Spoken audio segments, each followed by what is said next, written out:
In Start Me Up today, Jeff Hyman is in the house. He is the Startup Therapist. Thank you for coming on our show as always, Jeff. Thank you, Angie. Great to be here. He's here to talk about hiring a co-founder. Now, why would you want to hire a co-founder if you start up your own company on your own? Well, look, starting a company is one of the hardest things you can do in business, and to have someone to go through that battle with you makes it immensely easier. Some companies do it with one person, two co-founders, three co-founders. Many venture capitalists actually won't invest in a single founder business. Is that right? I did not know that. Yeah, it just makes it immensely harder.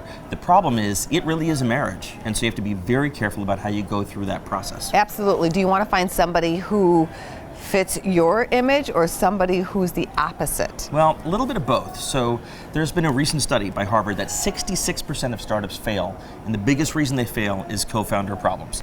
So what they have identified is that you want to find someone with complementary skills.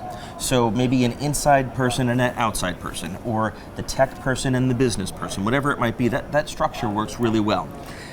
Now you want to make sure that you don't end up with somebody who turns out to be a bad fit. Right. And so unfortunately what a lot of people do is they just pick a friend where they're at a bar and they're like, hey, let's start a company. This is going to be great. Sounds great. Our napkins going. Exactly. And it doesn't work that way, right? If it is a marriage, and marriages are kind of hard to get out of, same thing with founders, it's hard to get out of it. So you want to pick someone that, while they don't just have complementary skills, they have a very similar fit, a similar way of thinking about how to resolve dilemmas or problems, share a similar vision for the business, even share a similar timeline for the business. If one person might be happy growing to a $5 million company, the other wants to grow a $1 billion company, it sets up a conflict. Now, do you want to do a test drive with this person? It's a great idea to Shack always up do a for test a while. drive. I actually like that idea. So what I tell people is, look, spend a few days together, whiteboard a specific problem. How are we going to attack the market? What should our first product look like? Whatever it might be, and see how you interact with the other person.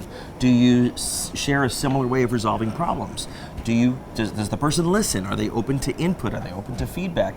You'll avoid many mistakes if you do that. It's very much like hiring. And the last question is, how do you divide the equity in the company? Right. So one of the biggest mistakes that co-founders make is they start the company, hey, let's split the equity in half. We'll each have 50%. Well, that creates a lot of problems. First, it's tough. What about a dispute resolution if it's your 50-50? Who's going to be the deciding vote? But more importantly, what happens frequently is one person will contribute more to the business. Maybe they'll have more time available, and that resentment starts to build up by the other person that they're not contributing as much. So if you've done a 50-50 equity split, it's really hard. So instead, maybe divide some equity, but hold some back as a reserve, as a pool, and agree to rediscuss it maybe in 6 months or a year, and make that additional grant later. Smart idea. Thank you, Jeff. Thank you.